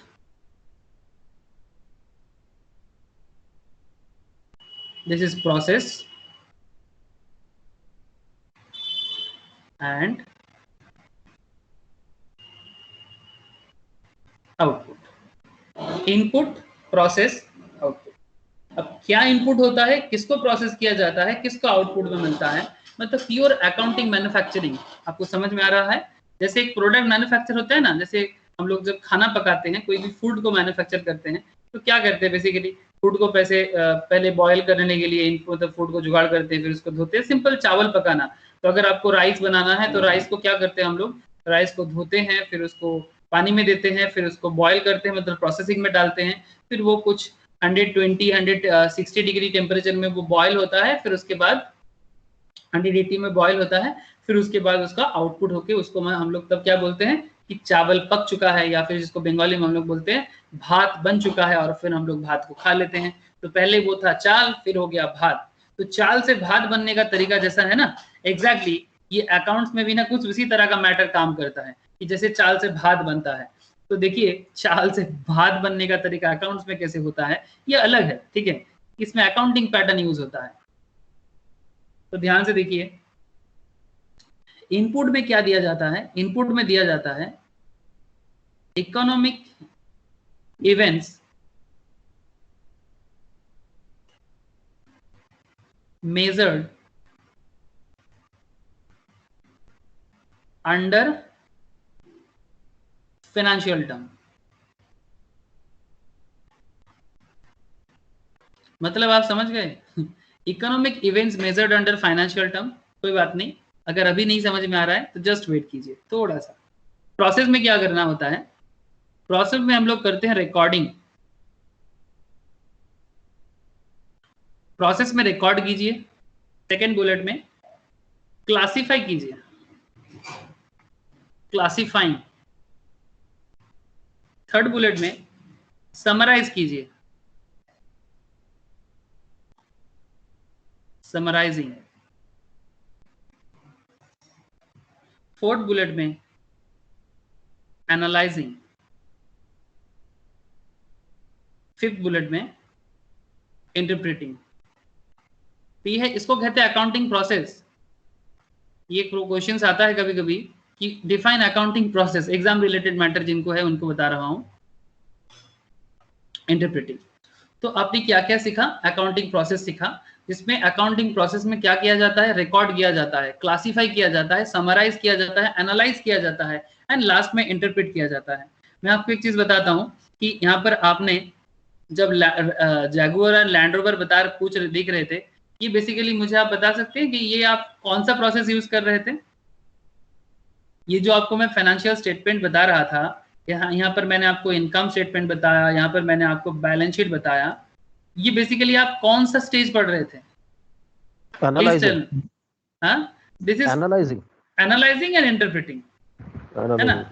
analysing and interpreting. But यहाँ पर ये जो 3 पार्ट है, दैट इज रिकॉर्ड करना, क्लासिफाई करना, समराइज करना, ये पार्ट हम लोगों को सीखना है। यही तो पूरा का पूरा ओवरऑल अकाउंटिंग का काम है। लेकिन ये एनालाइज और इंटरप्रेटिंग जिसको समझ में आता है वही कर सकता है। अभी तो मैं आपको समझा रहा था, लेकिन आगे आगे आपको खुद समझना पड़ेगा जब आपको ये तीनों चीज भी आ जाएगा। ठीक है, तो ये था प्रोसेस। और economic events measured under financial term का मतलब क्या है? Economic events measured under financial term का मतलब क्या होता है? इसका मतलब होता है कि यहाँ पर जो आप इनपुट देख रहे हैं ना, तो बेसिकली इकोनॉमिकल इवेंट्स, जैसे कि मैं आपको एक छोटा सा टाटा मोटर्स से एग्जांपल उठा सकता हूँ। अगर आप देखिए इकोनॉमिकल इवेंट्स, जैसे मानिए कि यहाँ पर अगर आप सिंपल आपने इन्वेस्टमेंट किया बिजनेस पे, आप देख सकते हैं यहाँ पर, ठीक है, आपने बिजनेस पे इन्वेस्टमेंट किया, जस्ट लुक एट दिस, आपने इन्वेस्टमेंट किया, आपका कुछ फाइनेंशियल एसेट्स है, तो जैसे ही आपने इन्वेस्टमेंट किया, ये आपके लिए इकोनॉमिकल ट्रांजैक्शन है या नहीं? जब आप बिजनेस पे इन्वेस्ट करते हो, जैसे यहाँ पर टाटा मोटर्स का जो लैंड रोवर जैगुआर ग्रुप है, इन्होंने इन्वेस्टमेंट किया, कितना इन्वेस्टमेंट किया? 2018 में इनका इन्वेस्टमेंट था, इकोनॉमिकल इंफॉर्मेशन बता रहा है 516 मिलियन पाउंड। 2019 में इनका इकोनॉमिकल इन्वेस्टमेंट है 546 मिलियन पाउंड। 2020 में इनका इकोनॉमिकल इंफॉर्मेशन बता रहा है 399 मिलियन पाउंड। क्या आप देख पा रहे हैं? सिमिलर वे में अगर आप इनका लाइबिलिटी करंट एसेट्स में देखिए कि इनका कैश एंड कैश इक्विवेलेंट, मैं आपको थोड़ा बता रहा हूं कि इनका इकोनॉमिकल इंफॉर्मेशन का मतलब मॉनेटरी टर्म, जिसको हम लोग मॉनेटरी या फाइनेंशियल टर्म में देख रहे हैं, मतलब इनके पास कितना कैश एंड कैश इक्विवेलेंट है। मतलब जो कैश तो है, इक्विवेलेंट का मतलब एग्जैक्ट कैश नहीं, मतलब कुछ शेयर में है, ठीक है, जिसको काफी इजी वे में कैश में कन्वर्ट किया जा सकता है, उसको कहते हैं कैश इक्विवेलेंट। मैं आपको धीरे धीरे बताऊंगा कैश इक्विवेलेंट क्या होता है। A liquid asset, very liquid, not like cash but very similar to cash, not like cash but very similar to cash। मैं आपको बताऊंगा धीरे धीरे। तो कैश एंड कैश इक्विवेलेंट का डेटा अगर आप देखते हैं, देखिए इसके ऊपर ना नोट है, ये 21 में अगर हम जाएंगे ना, तो 21 नंबर नोट में इसका पूरा डिटेल्स दिया हुआ है, लेकिन अभी इसका मैटर नहीं है क्योंकि अभी मुझे सिखाना है आपको। तो 2626 में मतलब 2018 में इसका कैश था 2626 मिलियन पाउंड, 2019 में 2747 मिलियन पाउंड एंड 2020 में 2271 मिलियन पाउंड। बेसिकली मैं कहना ही चाह रहा हूं कि आपका कैश कितना है, आपका ट्रेड रिसीवेबल, मतलब मॉनेटरी टर्म में देखा जाए ट्रेड रिसीवेबल का मतलब क्या होता है, यही तो मैं आपको आगे आगे फिर बताऊंगा। यहाँ पर मैं आपको थोड़ा समरिटिकली बता रहा हूँ। ट्रेड रिसीवेबल का मतलब होता है कि मुझे मार्केट से कितना मिलने वाला है, इसको कहते हैं डेटर। जो लोग अकाउंट बचपन से करते आ रहे हो, उन लोग डेटर क्रेडिटर सुन के आए हो, ठीक है। इसका न्यू टर्म भी सुन लो, ट्रेड रिसीवेबल। ये करंट लेवल में आजकल ऐसा यूज होता है, कितना तुम्हारा रिसीवेबल है, मतलब कितना तुमको मार्केट से मिलने वाला है, इसको हम लोग अकाउंटिंग टर्म में डेटर कहते हैं। डेटर मैं आपको आगे आगे बताऊंगा, डेटर का कैसे ट्रीटमेंट होता है, जर्नल लेजर भी बताऊंगा, ठीक है। तो ट्रेड रिसीवेबल मतलब इसको मार्केट से मिलने वाला है 2020 में 830 million pound, that is trade receivable. मतलब ये मिलने वाला है फाइनेंशियल टर्म में, मैं बता रहा हूं। आपका स्टॉक में कितना है, जो कार आपका है, जो भी आपका स्टॉक है, जिसका आपका बिजनेस है, इन्वेंट्रीज, वो आपका कितना है 3468 मिलियन पाउंड का। सिमिलरली अगर आप मतलब कितना देना है कितना लेना है, अभी देखो, ये देखो कहाँ मिलेगा आपको, पेबल से मिल जाएगा आपको, अकाउंट्स पेबल। क्या आप अकाउंट्स पेबल देख रहे हो? आजकल बहुत गजब गजब टाइप का सॉफ्टवेयर यूज होता है, जिसमें मैं आपको कुछ सॉफ्टवेयर का नाम बता सकता हूँ। आजकल जो भी अकाउंटेंसी आप करोगे ना, ये सबका रियल लाइफ में आपको सॉफ्टवेयर में करना पड़ेगा। जैसे कि टैली के बारे में तो आप लोग सुनते आए हो, बहुत फेमस है, लेकिन आजकल एक बड़ा ऑर्गेनाइजेशन लाइक टाटा, रिलायंस जैसे बिग बिग कंपनीज में काम होता है सर एसएपी में। आप लोगों ने नाम सुना एसएपी का? शंकर जी, आपके ऑर्गेनाइजेशन पे एसएपी पे काम होता है क्या? हाँ, सैप में काम होता है, सैप में काम होता है। तो एसएपी आज के डेट में एक वन ऑफ दी बहुत ही मॉडर्न एक अकाउंटिंग सॉफ्टवेयर, जिसका बहुत सारा का लेवल का सॉफ्टवेयर होते हैं, बट ये बहुत काफी इंपॉर्टेंट है आज के डेट में। जैसे टैली थोड़ा मिडिल या small level of organisation use करते हैं, बट एसएपी जो है system analytical and data processing, this is the full form of SAP, ठीक है। तो वहां पर ना इस तरह का वर्ड, इवन टैली में भी आपको अकाउंट्स पेबल, अकाउंट्स रिसीवेबल, यही सब वर्ड दिखेगा। तो सॉफ्टवेयर यही वर्ड दिखता है। अकाउंट्स पेबल का मतलब क्या है? क्रेडिटर है, क्रेडिटर। जो लोग अकाउंट्स यूज करते हो, मतलब बचपन से सीखते आए हो, उनको मैं बता रहा हूँ, ट्रेड क्रेडिटर है ये। अकाउंट्स पेबल का मतलब कितना मार्केट में देना है, ठीक है। तो आप देख सकते हो यहाँ पर 6.99 का मिलियन पाउंड का मार्केट में, इनका मार्केट में देना है, मतलब क्रेडिटर को देना है, मतलब जिनसे इन्हें उधार में कुछ लिया था, अभी उनको देना पड़ेगा। मतलब रॉ मटेरियल परचेस किया था बट पेमेंट नहीं किया था, तो अभी पेमेंट इनका बाकी है रॉ मटेरियल का 6.99। तो बेसिकली आपको एक पॉइंट समझ में आ रहा है। पॉइंट कुछ और कुछ नहीं है, पॉइंट एकदम सिंपल है। Economic events measured under financial term. Point क्या है? Economic events measured under financial term. इतना देर से मैं आपको वही बता रहा था कि जितना सारा चीज मैं आपको टाटा से बता रहा था कि क्या किस तरह से इकोनॉमिक इवेंट्स को मेजर किया जा रहा था फाइनेंशियल टर्म के थ्रू से, फिर उसको प्रोसेस कैसे किया गया, इसमें ये रिकॉर्डिंग क्लासिफाइंग ही तो है जो जिसके मैंने चर्चा करना है आगे आगे। और समराइजिंग एंड एनालाइजिंग आपने देखा कि किस तरह से समराइजिंग भी आपने नहीं देखा, सिर्फ एनालाइजिंग थोड़ा सा और इंटरप्रेट थोड़ा ज्यादा देखा आपने। तो मैं आपको इंटरप्रेट ही करके बता रहा था। And last that is output. ये जो अकाउंटेंसी हम लोग बनाते हैं, ये अकाउंटेंसी का अल्टीमेट आउटपुट क्या बनता है और आउटपुट का काम ही क्या है।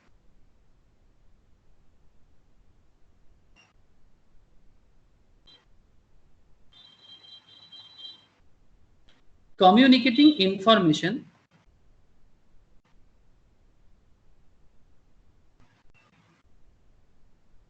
to, फर्स्ट बुलेट में देना, फर्स्ट बुलेट में दीजिएगा internal users, and second bullet में दीजिएगा एक्सटर्नल यूजर्स।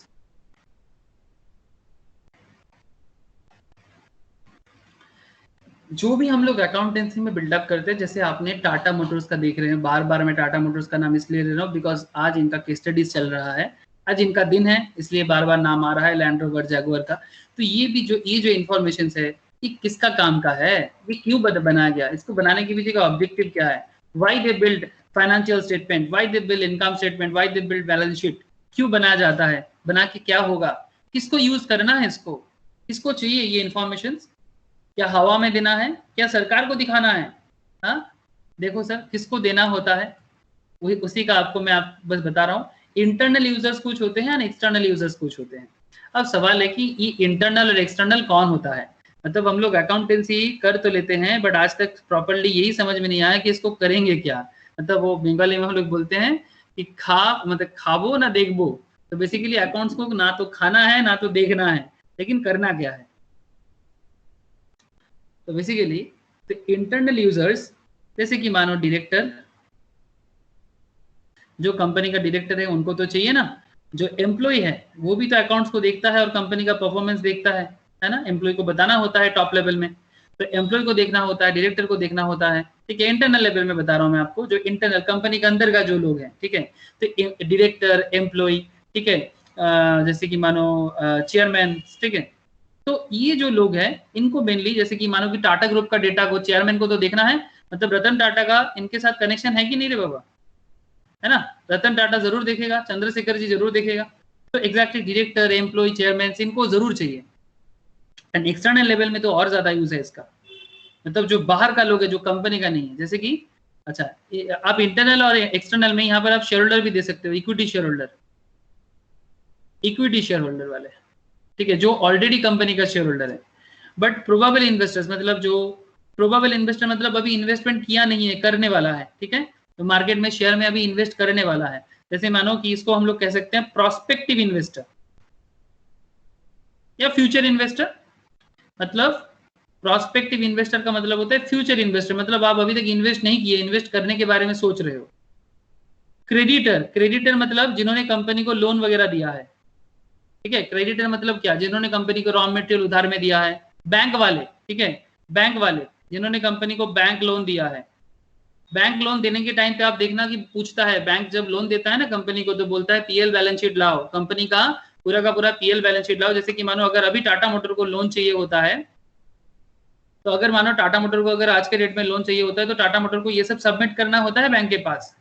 बैंक ये सब एनालाइज करता है, बैंक के पास फाइनेंशियल इन्फॉर्म मतलब फाइनेंशियल एनालिस्ट है, कोई चार्टर्ड है, कोई कॉस्ट अकाउंटेंट है, ठीक है, जो बेसिकली इसको समझाने का काम करता है, मतलब इसको बैंक वाले को समझाते हैं, ठीक है, जो बैंक का मैनेजर होते हैं उनको समझा के बताते हैं। मैनेजर को इतना सारा ना भी पता हो सकता है, मे भी पता हो सकता है, मे भी ना भी पता हो सकता है, बट जो बैंक के अंदर जो फाइनेंशियल एनालिस्ट है, जो अकाउंट्स का जानकार बहुत अच्छे से रखता है, वो उसको मैनेजर को बताते हैं कि सपोज देखो टाटा कंपनी को तो कोई छोटा मोटा लोन तो नहीं चाहिए होगा, ऑब्वियसली करोड़ों में, तब 100 करोड़ में चाहिए होगा, है ना, तो 100 करोड़ 200 करोड़ 300 करोड़ का लोन चाहिए उनको, तो क्या लोन के लिए अप्लाई करने से ही मिल जाएगा?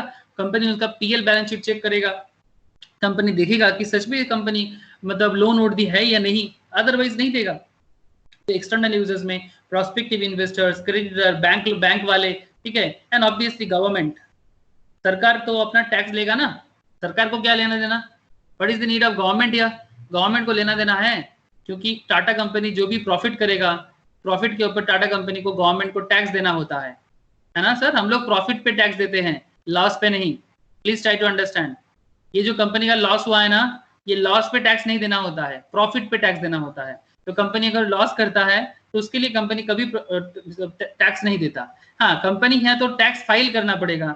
यहाँ पर देखो लॉस हुआ है तो नो टैक्स, यहाँ पर देखो प्रॉफिट हुआ है 1512 मिलियन पाउंड, यहाँ पर टैक्स देना पड़ेगा, ठीक है। तो अगर कंपनी प्रॉफिट करता है तो कंपनी को प्रॉफिट पे टैक्स देना होता है, किसको? गवर्नमेंट को। तो इसलिए गवर्नमेंट को भी एक्सटर्नल यूजर्स मान के हम लोग सोच सकते हैं कि ये कंपनी का अकाउंट्स का आउटपुट इन्फॉर्मेशन इन सभी लोगों को चाहिए होता है। सर बात मुझे प्लीज बताइएगा कि ये अकाउंटिंग सिस्टम का जो पैटर्न है, क्या आप लोगों को समझ में आ रहा है कि हम लोग अकाउंट्स में बेसिकली करते क्या है? ये सारा का सारा एकदम बेसिक थ्योरी है, जो थ्योरी के बेसिस पे ही, थ्योरी और प्रैक्टिकल में फर्क क्या है, theory and practical is very parallel to each other, एक के बिना दूसरे का कोई काम नहीं है। थ्योरी अगर पिलर है तो प्रैक्टिकल उसका बिल्डिंग है, बिल्डिंग का जैसे पिलर होता है, ठीक है, पिलर के ऊपर एक प्रैक्टिकल मैटर खड़ा रहता है, एग्जैक्टली उसी वे में थ्योरी होता है किसी भी सब्जेक्ट का पिलर। तो ये है पिलर अकाउंट्स का, आप देख रहे हो, ठीक है, तो यही पिलर के ऊपर अकाउंटेंसी खड़ा हुआ है, ठीक है, उसमें इनपुट प्रोसेस आउटपुट हुआ है और इसमें मैंने आपको अलग अलग मैटर बताया। तो अगर मैं आपको अभी थोड़ा आज के क्लास का कुछ कंक्लूसिव पार्ट की तरफ लेके जाना चाहता हूँ,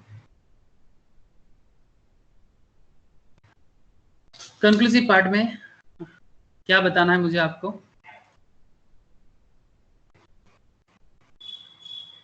तो बताना कुछ ऐसा है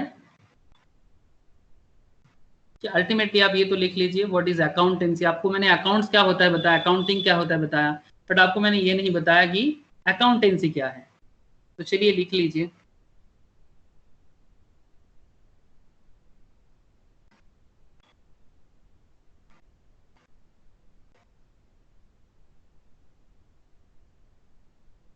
accountancy.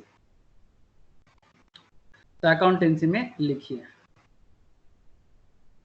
accountancy refers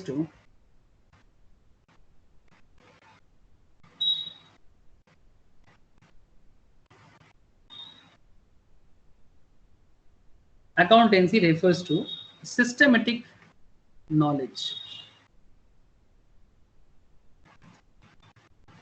systematic knowledge. Accountancy एक सिस्टमेटिक नॉलेज है, ऐसा नहीं कि उबड़ खाबड़ करके अकाउंटेंसी नहीं सीखा जा सकता। मैंने थोड़ा सा कहीं पीएल के बारे में सीख लिया, कभी थोड़ा सा बैलेंस शीट के बारे में सीख लिया, नहीं, ऐसे आपको सीखने को नहीं मिलेगा। ये बेसिकली एक बहुत सिस्टमेटिक वे से है, मुझे इसीलिए मैं आपको बेसिक का क्लास से बता रहा हूँ, ताकि मैं आपको थोड़ा बता देना चाहता हूँ कि एक्चुअल में अकाउंट्स क्या है। नहीं तो मैं आपको एकदम कोई एडवांस लेवल का चैप्टर में लेके चला जाऊँ ना, तो मुझे नहीं लगता कि उसमें आपको अकाउंट सच में कुछ सीखने को मिलेगा। That's why you always try to give some basic matter जो बहुत जरूरी होता है। तो accountancy refers to a systematic knowledge of accounting, ठीक है, systematic knowledge of accounting. Accounting से अकाउंटेंसी आया है। इट टेल्स अस, क्या बताता है, इट टेल्स अस, बहुत सारा क्वेश्चंस करता है ये, ठीक है, इट टेल्स अस व्हाई, क्यों, ठीक है, ये एक सवाल करता है व्हाई, देन एक सवाल करता है एंड हाउ, ठीक है। वाई में ये क्वेश्चन मार्क यहाँ जरूरी नहीं है, ओनली फॉर प्रेजेंटेशन पर्पस मैं क्वेश्चन मार्क यूज कर रहा हूँ। इट टेल्स अस वाई, अब वैसे मत कीजिएगा थोड़ा वाई लिखे फिर क्वेश्चन मार्क एंड हाउ लिखे फिर question mark, it's only for presentation purpose. Why and how to prepare the books, prepare the books of accounts। आपने देखा किस तरह से एनुअल रिपोर्ट मैंने आपको दिखाया जैगुआर एंड लैंड रोवर का। why and how to prepare the books of accounts, and another questions, how to summarize, how to summarize, कैसे हम उसको समराइज कर सकते हैं। डेटा तो बहुत है, तो क्या सारा का सारा डेटा को लेके पागल हो जाएंगे? एक कंपनी में पर डे अगर लाख टाइम सेल्स होता है तो क्या सारा का सारा डेटा को लेके पागल हो जाएंगे? तो एक ओवरऑल समराइज आपको करना पड़ेगा। हाउ टू समराइज दी, मैं आपको सिखाऊंगा, don't worry, how to summarise the accounting information.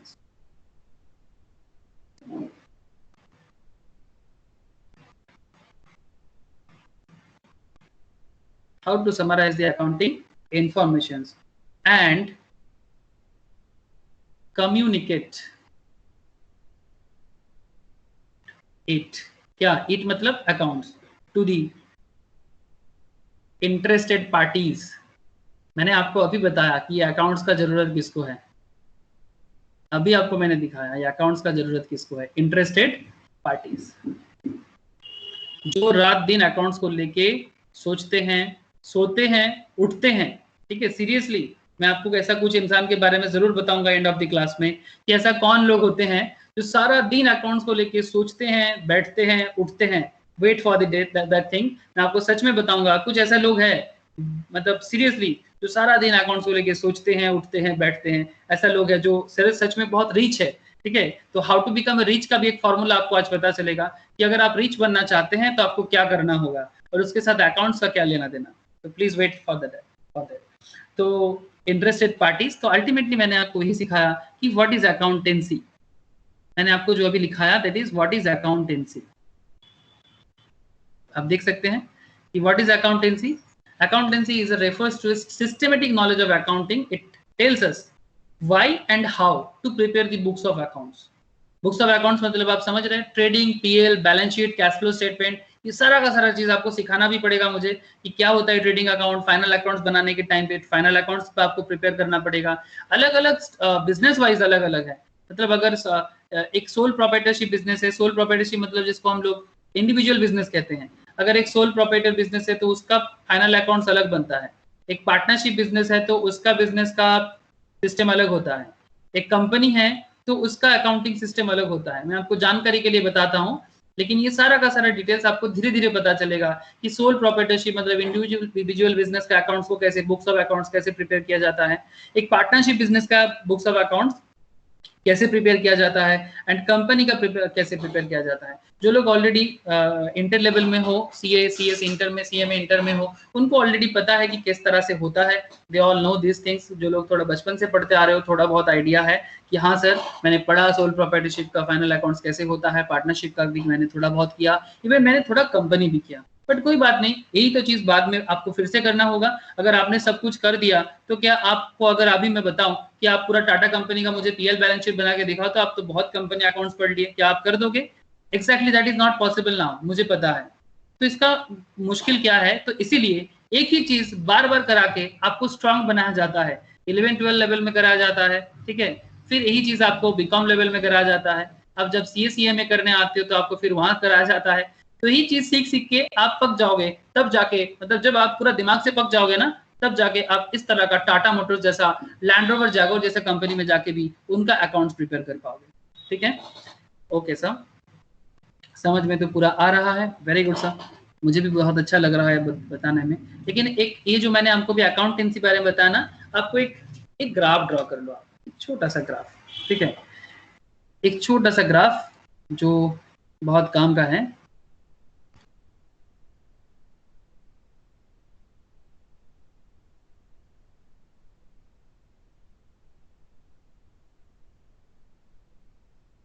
तो बेसिकली मुझे आपको क्या बताना है अभी एक सिंपल चीज आपको मुझे बताना है।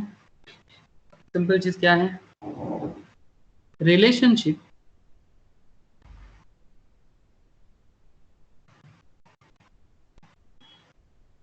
बिटवीन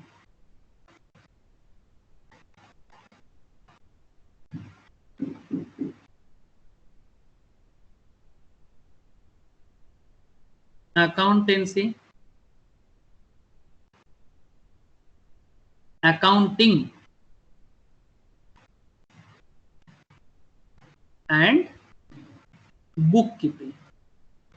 ये वर्ड आपने किसी ने सुना होगा कि मैंने आपको जो बता रहा कि रिलेशनशिप बिटवीन, क्या बताया मैंने आपको? Relationship between accountancy, accounting and bookkeeping. ये क्या है? What is this?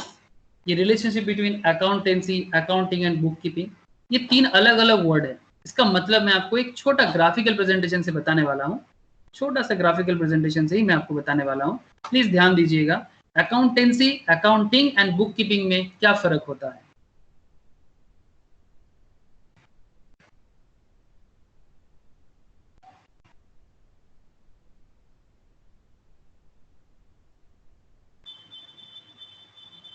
प्लीज थोड़ा देखिएगा।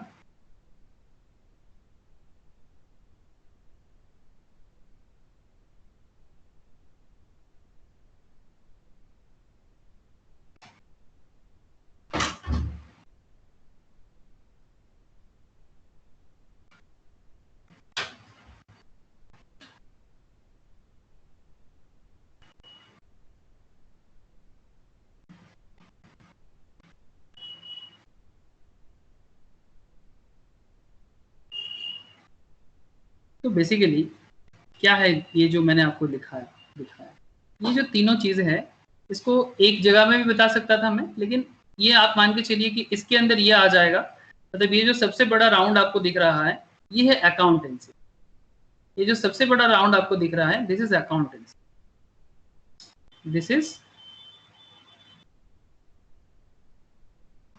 This is accountancy. ये जो आपको थोड़ा स्मॉल राउंड दिख रहा है कंपैरेटिवली, ये है आपका अकाउंटिंग। और सबसे स्मॉल वाला जो आपको दिख रहा है, इसको कहते हैं book keeping. That means book keeping का मतलब होता है, हम लोग जो अकाउंट्स का बुक्स बनाते हैं ना, तो कोई इसका भी अलग अलग पार्ट होता है। कोई सिंगल एंट्री करता है, कोई डबल एंट्री करता है। ठीक है, सिंगल एंट्री मतलब जो लोग उतना अकाउंट्स का जानकार नहीं है, मतलब जैसे कि normal vegetable vendors, normal fish बेचने वाले या ग्रोसरी स्टोर वाले, वो लोग सिंगल एंट्री में अकाउंट्स करते हैं। जैसे कि मैं आपको सिंपल बता सकता हूँ कि वो लोग अगर मानिए कि सारा दिन में जैसे कि मानिए कि हिल्सा बेचा है, हिल्सा मतलब इलिश माछ, ठीक है, हिल्सा सेल किया, हिल्सा 5 किलो, ठीक है, 5 किलो सेल किया, 5 किलो हिल्सा सेल, ठीक है, वो सिंपल ऐसा लिख के रखता है, 5 किलो हिल्सा सेल कितना होगा, 1000 करके 5000 का, 5000 रुपीज का। तो वो जस्ट एक सिंगल एंट्री करता है ऐसा। ठीक है, अगर किसी ने ड्यू रखा तो लिख के रखेगा ड्यू 4000, ठीक है, पेड 1000, ऐसा ही करता है ना। Please tell me, single entry का मतलब यही है कि मानो कि कोई मछली वाला है जो फिश बेचता है, वो हिल्सा सेल किया, 5 किलो सेल किया, रुपीस कितना 5000, ड्यू कितना है 4000, पेड कितना है 1000। क्या कर रहा है ये सिंगल एंट्री कर रहा है, बेसिकली ये बुक कीप कर रहा है। अंडरस्टैंड हो रहा है ना। यही चीज अगर थोड़ा सा कोई अकाउंटिंग पैटर्न में डबल एंट्री करेगा, तो थोड़ा बुक कीपिंग से थोड़ा और बढ़कर है, डबल एंट्री करेगा, तो वो कैसे एंट्री करता है, उसका एंट्री सिस्टम ऐसा हो जाता है। हिल्सा सेल कर रहा है तो मानिए कि कैश में सेल कर रहा है 1000 का, तो ऐसे एंट्री करेगा, कैश अकाउंट डेबिट, मतलब मैं आपको आगे आगे सिखाने वाला हूं, जो कैश का एंट्री होता है वो कुछ ऐसा होता है। जो कैश सेल है वो ऐसे करेगा, कैश अकाउंट डेबिट, मतलब बिजनेस में कैश आता है तो डेबिट होता है। ठीक है, ये क्या है डेबिट, क्या है क्रेडिट, यही सब हम लोग नेक्स्ट क्लास में चर्चा करने वाले हैं। Cash account debit 1000 to sales, sale हो गया ना, तो हिल्सा सेल किया, वो सिर्फ नरेशन में लिख के रखेगा 1000 टू सेल्स 1000। लेकिन ये जो बाकी है ना, ड्यू है 4000, इसका एंट्री अलग होगा। ठीक है, मतलब अकाउंट्स और normal business, normal accounting entry का फर्क क्या हो जाता है यहाँ पर देखिए डबल एंट्री में कैश का जितना हुआ, जैसे कि 1000 का कैश हुआ तो कैश का एंट्री कर रहा है, cash account debit to sales account. जो बाकी है ना उधार वाला जो है उसका क्या एंट्री करेगा, उसका एंट्री करेगा जो ड्यू एंट्री है, मतलब ड्यू का जो 4000 का ड्यू का एंट्री है, ये क्या करेगा, 4000 ड्यू है, इसका मतलब जिसको ड्यू किया है, सपोज जो ड्यू जिससे ड्यू हुआ है ना उसको डेटर कहते हैं, मतलब उनसे मुझे मिलने वाला है, तो डेटर से मुझे मिलेगा, दैट्स व्हाई इसको आजकल अकाउंटिंग पैटर्न में ट्रेड रिसीवेबल भी कहते हैं, ठीक है, ट्रेड रिसीवेबल, ठीक है। तो ये जो बंदा होता है इनको कहते हैं डेटर। तो डेटर अकाउंट डेबिट एंट्री क्या होता है, डेटर। ये मिस्टर एक्स मिस्टर वाई कोई भी हो सकता है, mister X mister Y anyone जिसको सेल किया लेकिन उधार में किया, डेटर अकाउंट डेबिट, क्योंकि डेटर से मुझे पैसा मिलने वाला है, तो कौन डेबिट होगा कौन क्रेडिट होगा, it's a discussion of next class, details debit credit का डिस्कशन होगा। डेटर डेबिट टू सेल करेंगे, डेटर डेबिट टू सेल 4000। फिर नीचे नरेशन लिख के रखता है, ठीक है, being hilsa sales on credit, धार में किया ना उधार में, तो मिस्टर एक्स सपोज, ठीक है, तो ये उधार वाला एंट्री हो गया और इधर कैश वाला एंट्री हो गया। जस्ट लिखेगा being hilsa sales for cash, यहाँ पर नरेशन लिख देगा being hilsa sales for cash. तो ये जो मैं आपको बता रहा हूँ ना, this is just a book keeping concept. यही चीज जब डबल एंट्री में हो जाता है तब उसको अकाउंटिंग कहेंगे। अकाउंटिंग में और भी बहुत सारा चीजें, और जब ओवरऑल पूरा ट्रेडिंग पीएल बैलेंस शीट सब कुछ बन जाता है, जैसे टाटा का बना है सर, आप देख सकते हैं यहाँ पर, जैसे मैंने आपको टाटा का जो रियल लाइफ स्टोरी बताया कि टाटा ने किस तरह से अपना पूरा का पूरा लैंड रोवर एंड जैगुआर का अकाउंटिंग को बना के दिखाया आपको, तो ये जो उसने बनाया, this is accountancy, this is accountancy, the overall phenomena of Land Rover and Jaguar, तो this is called accountancy.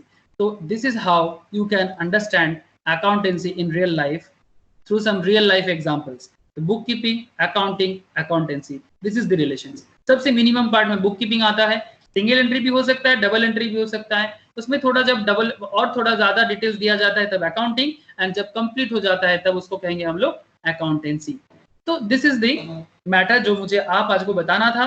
In our next class हम लोग डिस्कस करने वाले हैं, नेक्स्ट क्लास में क्या डिस्कस करेंगे मैं आपको अभी से थोड़ा बता के रखता हूँ। नेक्स्ट क्लास में हम लोग सीखेंगे गोल्डन रूल को रिवाइज करेंगे, गोल्डन रूल को रिवाइज करेंगे, मॉडर्न इक्वेशन, एक मॉडर्न रूल यूज होता है आजकल, ये गोल्डन रूल अभी पुराना हो चुका है, इट्स अ ओल्ड थिंग, लेकिन ये अकाउंट का बेस है, इनको जरूर बताना है, याद तो करना है, नहीं तो रुट जाएगा गोल्डन वाले, जैसे दादाजी को याद करते हैं ना घर पे, काइंड ऑफ दैट। तो मॉडर्न रूल, आज के डेट में डेबिट क्रेडिट का रूल चेंज हो गया है, तो मॉडर्न रूल में डेबिट क्रेडिट कैसे यूज होता है, किस तरह से modern debit credit journal entry किया जाता है, ये सीखना है। ये दोनों रूल बताने के बाद आपको मुझे लेके जाना है asset capital equals to, equation होता है capital equals to asset minus liability, ठीक है। तो ये एसेट से लायबिलिटी को हटाओ तो कैपिटल मिलता है, या फिर ये इसी मैटर को हम लोग अलग अलग घुमा के फिर आगे बात करेंगे, और बैलेंस शीट का भी एक ग्लिम्स दिखाएंगे, और साथ में थोड़ा कैश फ्लो के बारे में भी बात करेंगे।